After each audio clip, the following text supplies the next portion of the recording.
Bonjour à tous, aujourd'hui on se retrouve pour une nouvelle vidéo sur la chaîne YouTube. On continue notre système de liste de Noël, on commence tout de suite sur l'ordinateur. Aujourd'hui nous allons voir la fonction pour récupérer tous les cadeaux de la base de données, la fonction que j'ai appelée getAllCadeaux. Si vous avez suivi les autres vidéos, donc vous avez vu qu'on a une base de données, qu'on a réussi à ajouter des cadeaux lors de la précédente vidéo notamment. Ici, aujourd'hui, ce qu'on va chercher à faire, c'est tout simplement d'afficher tous les cadeaux de la base de données. En l'occurrence ici, il n'y en a qu'un seul. Hein, vous voyez, il n'y a qu'un seul produit. Dans la précédente vidéo, je crois que j'avais un peu merdé sur l'explication. En vrai, je vous avais expliqué qu'à la fin le Ajax. Aujourd'hui, je vais vous le montrer au début. Donc, cette fonction getAllCadeaux, elle est super importante partout. Mais comme je vous l'avais dit, il faut différencier deux choses. Il faut différencier le JavaScript du PHP. Les deux fonctionnent entre eux avec Ajax, mais là, il faut les différencier. Donc, la fonction getAllCadeaux en Ajax ici va permettre d'aller faire une requête sur le fichier getAllCadeaux qui, lui, nous renvoie tous les cadeaux de la base de données formatés. On le verra après. Par ailleurs, ce qu'il faut préciser, c'est que la fonction getAllCadeaux ici, elle est appelée tout au début. Dès que vous arrivez sur le site, il faut évidemment que tous les cadeaux soient affichés. Donc, évidemment, vous appelez la fonction JavaScript getAllCadeaux qui fait une requête à la base de données pour afficher tous les cadeaux. Et donc, elle vous le fait de base. On le met de base. Et ensuite, si on a besoin dans d'autres fonctions, par exemple delCadeaux, pour supprimer les cadeaux,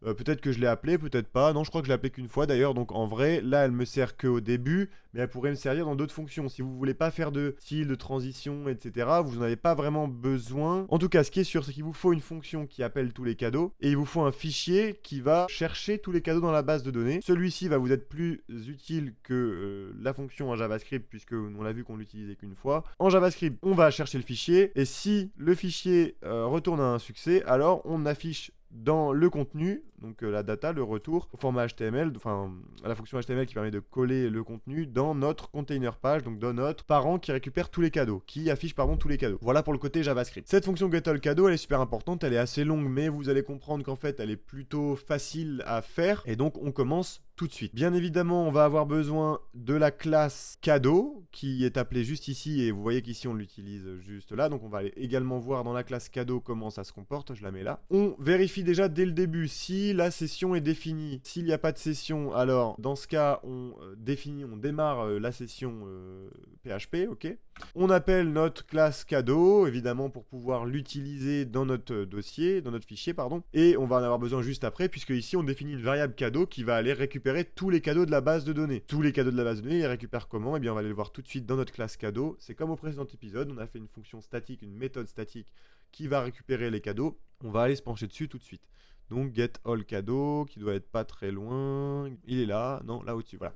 getAllCadeaux, qui est la première méthode, eh bien c'est très simple, et c'est la première requête qu'on vous apprend en SQL d'ailleurs, c'est tout simplement, déjà vous démarrez une instance à la base de données avec notre fichier PDO Connection qu'on a vu dans la vidéo où on expliquait les prémices de ce système, le front-end, etc. Donc pas la vidéo d'avant, mais celle d'encore avant. La requête, il n'y a rien de plus simple, on sélecte tous les attributs des différentes rows, des différentes lignes, donc je crois que ça s'appelle des tuples, mais je dis peut-être une bêtise. En tout cas, il y a quelque chose qui s'appelle des tuples dans les bases de données, il me semble que c'est les lignes, effectivement. Donc on récupère tous les attributs de chaque ligne de la table cadeau, et on les order, on les arrange en fonction de leur rang, l'attribut que j'ai défini précédemment, dont on a parlé dans les précédentes vidéos, puisque je vous rappelle qu'on y a un système de drag, pas drag and drop, de drag. Ensuite, on prépare la requête, on l'exécute, on set fetch mode. Alors ça c'est super important parce que du coup en fait set fetch mode ça va permettre de notre réponse, on va la formater au format de la classe cadeau. La classe cadeau en fait ça vous permet une classe concrètement ça vous permet de définir un objet, donc c'est pour ça qu'on dit que c'est un langage programmé orienté objet pardon. Si vous définissez une classe cadeau et que vous lui dites que cette classe cadeau elle a un identifiant, un titre, une description, une image, etc.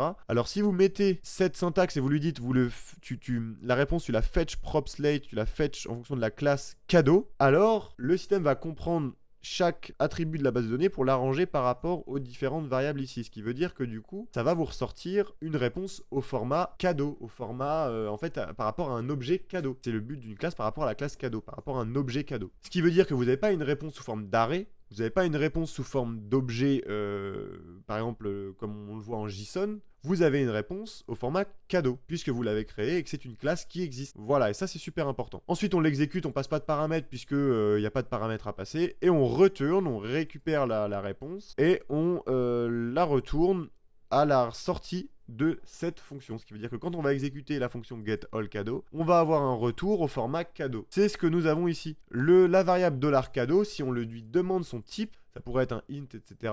Là, c'est un cadeau. Voilà, c'est un objet cadeau. On définit une variable connected à false qui va nous servir probablement plus tard pour les sessions, effectivement. On vérifie ici, donc si notre réponse de cadeau, elle est définie, s'il y en a une, si notre retour de cette fonction où on récupère tous les cadeaux, eh bien, il y a quelque chose, que c'est pas vide, alors dans ce cas, on passe dans cette boucle. Si c'était le contraire, ici, eh bien, on arriverait ici, et donc, en fait, on afficherait, vous voyez, le petit affichage que je mets de base, qui est un petit icône avec marqué « Il n'y a aucun cadeau ». Voilà, aucun cadeau n'apparaît sur cette liste. Si c'est pas le cas qu'il y a des cadeaux, alors là, on va aller faire un for each. Donc pour chaque cadeau as C, donc là on va faire une boucle qui va passer toutes les lignes, donc tous les cadeaux en revue. En fait, ce qu'on fait, c'est qu'on teste à chaque cadeau, on teste si le session est défini et que l'user est bien admin. Ça, je pense qu'on aurait pu le faire dès le début.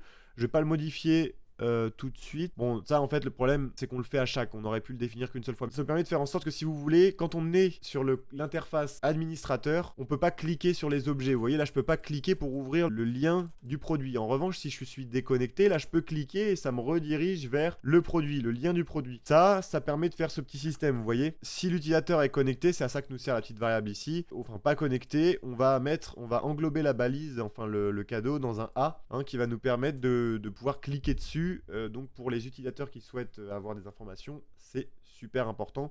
Pour l'administrateur, moins. Donc c'est à ça que ça sert. Là, vous voyez qu'en fait, ce qu'on fait, c'est qu'on passe entre PHP et HTML. Vous voyez qu'ici, je ferme la balise parce que j'ai fait un for each qui n'est pas comme je fais quand on a eu l'habitude de voir d'habitude. Vous voyez, on n'a pas une accolade, on a un 2 points. Et ça nous permet d'en fait, c'est la même chose, sauf que ça nous permet de fermer les balises PHP. Et donc, tout ce qui est encadré entre la fermeture de cette balise et l'ouverture de cette balise qui dit else, ça sera affiché uniquement si cette condition-là est vérifiée. Sinon, alors connected true, on met juste la variable à true et je sais pas si on va l'appeler plus tard. Ici, on va l'appeler plus tard, parce qu'il faut qu'on puisse régler le dragable en fonction de si c'est un administrateur ou non. Bon, et bien ensuite, là, on ferme la balise ici, et puis en fait, ce qu'on fait, c'est que du coup, vu qu'on est sûr qu'il y a des cadeaux, et bien là, on est toujours dans notre for each, et donc pour chaque cadeau, on va faire tous ces trucs là. Et donc, on va créer un div de classe container tag. On va faire une condition si $C de achat existe, donc il est coché ou non, alors ici on écrit le texte achète dans la classe. Donc ça veut dire que si, ça doit être acheté, si l'achat est à 1, donc il existe, alors on rajoute la classe acheter ici, qui nous permet de faire,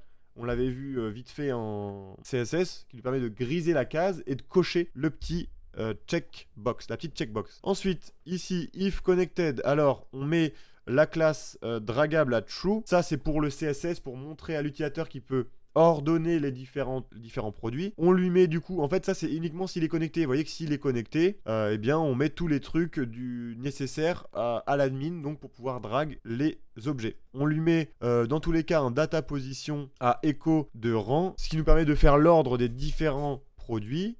Un data ID à ID avec l'ID du produit en question, qu'on a récupéré dans la base de données évidemment. On fait un autre div avec une classe parent checkbox. Dedans on lui met un input data ID echo CID. Oui, donc ça en fait c'est la checkbox, hein, vous voyez. Ça c'est tout simplement la petite checkbox qui apparaît ici. Je lui rajoute l'ID pour que tout soit sous le même ID, qui est l'ID à quel appartient le produit dans la base de données. Pareil, classe bouton checkbox, type checkbox. Là je lui rajoute un truc checked si l'achat est bien à 1.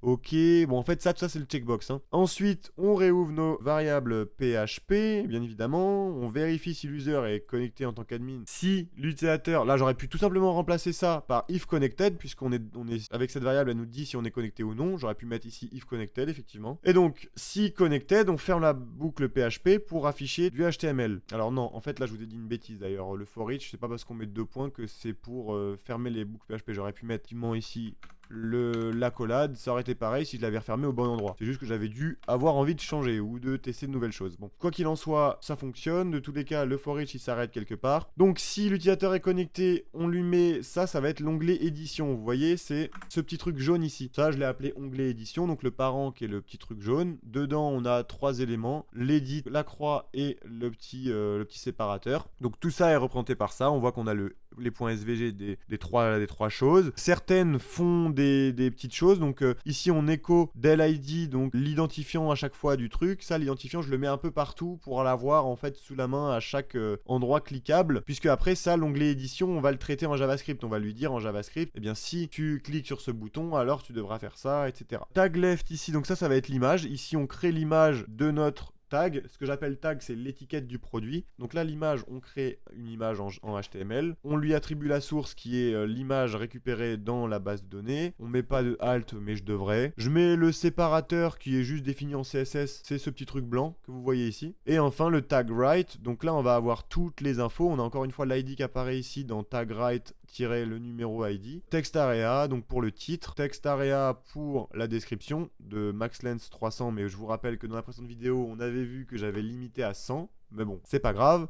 Donc effectivement, si par hasard, on se retrouve dans la base de données, pour je ne sais quelle raison, avec un texte qui est supérieur à 300 pour la description ou 100 pour le titre, ici, vous voyez, je crois qu'on le limite quand même. Non, pas du tout, on le limite pas. Non. Enfin, on le limite ici avec le max length. Pour ce qui est du contenu, eh bien là, c'est simple. On récupère le titre dans notre base de données, dans notre variable cadeau qui l'a récupéré directement de la base de données, et on le met dans le HTML Special Chars Decode qui permet, en fait, quand vous encodez avec HTML Special Chars, on transforme les accents, les différents caractères spéciaux, on les encode, et là on les décode avec cette fonction, ce qui veut dire que du coup, elle prend un certain cryptage, entre guillemets, enfin un certain code, qui n'est pas un cryptage parce que c'est pas inconnu, mais prend un certain code, et là on le décode, tout simplement. Pareil pour la description, et là pareil pour le H2. Là le text area, il est en display none de base, en CSS. Mais il va apparaître si je clique sur l'onglet Edit. En fait, quand je clique sur l'onglet Edit, ce qu'il fait, c'est que, ici, vous voyez, hop, on fait disparaître le H2 et on fait apparaître le text area. Et là, quand je clique sur Valider, on fait apparaître le H2 et on enlève le text area. C'est aussi simple que ça, la manière dont j'édite, en fait. C'est pour ça qu'on met, en fait, là, les deux choses, en fait, récupèrent, en fait, le contenu est le même dans les deux, si ce n'est que celle-là, c'est un text area qui va nous permettre d'éditer si besoin. C'est pour ça qu'on a les classes Edit Tag, Edit Desk Tag, voilà. Ensuite, je crois que j'avais fait une erreur, donc je la rectifie. Si je suis pas connecté en tant qu'admin, alors on ferme le A, c'est super important puisqu'on l'a ouvert pour les gens qui ne sont pas connectés, donc on le ferme. Voilà, on s'arrête ici. Dans tous les cas, c'est juste si on n'est pas connecté pour ça. Donc là, j'aurais pareil pu mettre if connected false, voilà, puisque ici, on a fait if connected pour le A. Où est-ce qu'on l'a mis déjà le A, ici. Donc là, c'est if connected false, on ouvre un A. Donc là, on aurait pu mettre if connected false, on ferme le A, évidemment. Et on end le for each, on le termine, le for each qu'on a ouvert ici avec les 2 points. Donc ça, c'est la syntaxe avec les 2 points, c'est que si vous ouvrez avec 2 points, vous fermez en faisant un end for each. On ferme toutes les variables qu'on a ouvertes, et là, on se retrouve sur le empty. Donc ça, c'était, on a vu tout à l'heure, si il n'y a pas de cadeau, on affiche ceci. Voilà, en fait, ça, c'est tout le formatage que prend le fichier getAllCadeau.php. Pour que ça vous soit un peu plus parlant, là, on n'a pas de contrainte de post, etc., etc. Si vous êtes connecté, vous pouvez l'afficher, ce qui veut dire que si je vais ici sur le fichier getAllCadeau.php, eh bien voilà ce qu'on trouve. Et là, c'est complètement ce qu'on a vu tout de suite. On voit qu'on a un text area pour le titre, un text area pour la description, et leur H2 et leur P, je crois que c'est un P celui-là, ouais, qui sont associés, qui sont identiques. On voit ici qu'on a l'image, et on a même le petit check en haut. Et donc ici, si je rajoutais un cadeau, on le verrait à la suite, et ainsi de suite, on aurait tous les cadeaux. Ils n'ont pas de mise en forme, pourquoi? Parce que ce fichier n'est pas censé être vu aux yeux de tout le monde, mais si effectivement je mettais une mise en forme, si je mettais le CSS sur ce fichier, eh bien ils auraient pris la mise en forme tout de suite. L'important, c'est pas qu'ils aient une mise en forme sur ce fichier, c'est qu'ils aient les classes associées au CSS, pour comme ça, quand ils sont ajoutés dans notre fichier, eh bien ils prennent quand même la mise en forme du CSS. Voilà donc pour le fichier getAllCadeau. On a vu la classe, comment il fait pour aller récupérer les cadeaux. On a vu comment il les mettait en forme dans un fichier. Et on a vu comment JavaScript prenait ce fichier et l'insérait dans son fichier index. Voilà comment fonctionne le Ajax pour faire afficher tous les cadeaux. C'est un peu la même manière que le système de notes dont je vous parle dans toutes les vidéos, que je vous mets encore une fois dans le petit i. Là, dans cette série, j'y vais au concret. Je vous explique comme je vois les choses. Alors que dans la précédente série, effectivement, j'avais pris un peu plus de temps à vous expliquer théoriquement comment fonctionnaient les choses. Et donc vraiment, si vous êtes intéressé par le sujet du Ajax, ça se passe dans le petit i, c'est super important. Je crois que c'est 3 vidéos, vous en avez pour maximum 1 heure de visionnage et ça peut vous former si vous n'avez pas tout compris sur ces vidéos-là. Si vous avez des questions, c'est en commentaire et c'est super important, je vous le demande dans chaque vidéo. Si vous avez des interrogations ou des choses que vous ne comprenez pas, n'hésitez pas à publier un commentaire, j'essaierai de vous aider dans le maximum de mon possible, ou poster une question sur le serveur Discord. Merci d'avoir regardé cette vidéo, n'hésitez pas à vous abonner, à la liker, à la partager. Merci d'avoir regardé la vidéo et je vous dis à bientôt. Au revoir.